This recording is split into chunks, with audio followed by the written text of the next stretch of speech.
Ready start.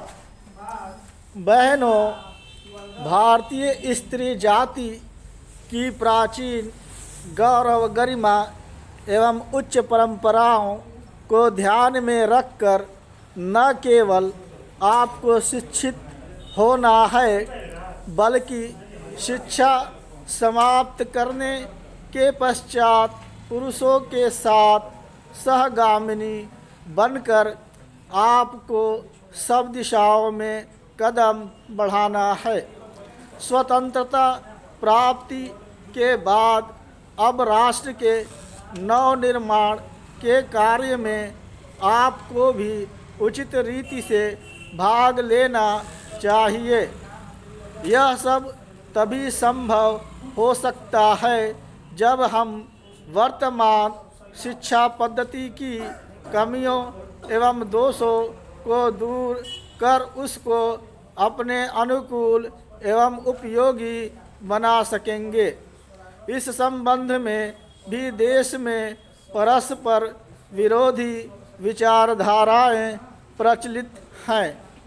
आधुनिक सुधारवादियों या जो अपने को प्रगतिशील कहते हैं, उनकी धारणा यह है कि बालक बालिकाओं को एक साथ शिक्षा दी जाए और दोनों की शिक्षा प्रणाली एक सी हो।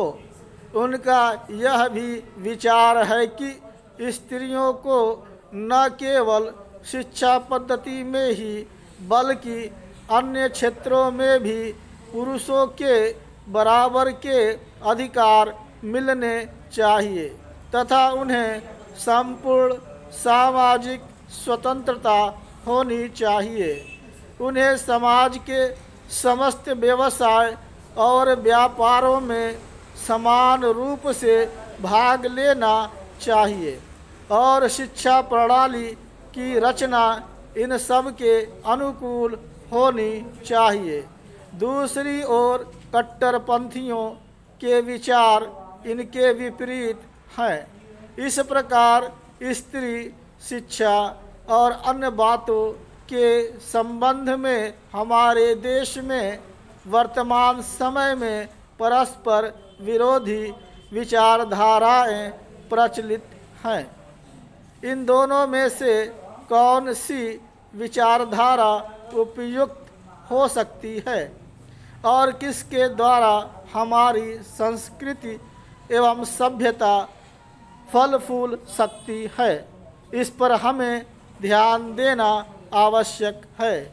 जहाँ तक मेरा अपना विचार है, मैं समझता हूँ कि हमारे लिए इन दोनों के बीच के मार्ग को अपनाना श्रेयस्कर होगा।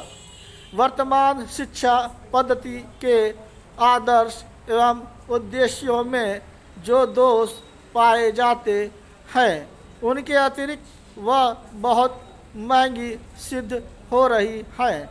प्रतिवर्ष हम अपने शिक्षालयों द्वारा हजारों विद्यार्थियों को तैयार करते हैं, जिनमें से बहुतों को नौकरियां न मिलने पर जीविका चलाना बहुत कठिन हो जाता है। इस प्रकार हम अपने शिक्षालयों द्वारा जहाँ काफ़ी संख्या में विद्यार्थी बेकार तैयार होते देखते हैं, वहाँ फैशन परस्त भी तैयार होते देखते हैं।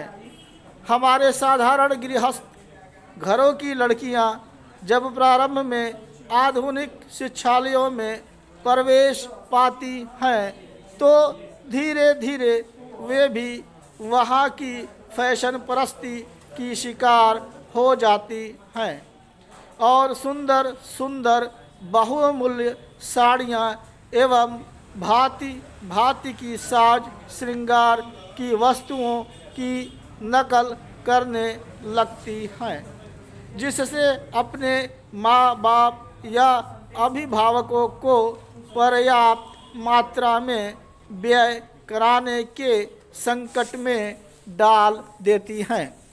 ऐसी शिक्षा प्राप्त कर जब वे स्कूल या कॉलेज छोड़कर जाती हैं तो उनका जीवन भार स्वरूप होने का भय रहता है, क्योंकि जीवन के कार्यक्षेत्र में वह अपव्ययी शिक्षा पद्धति धनोपार्जन के उपयुक्त सिद्ध नहीं हो सकती।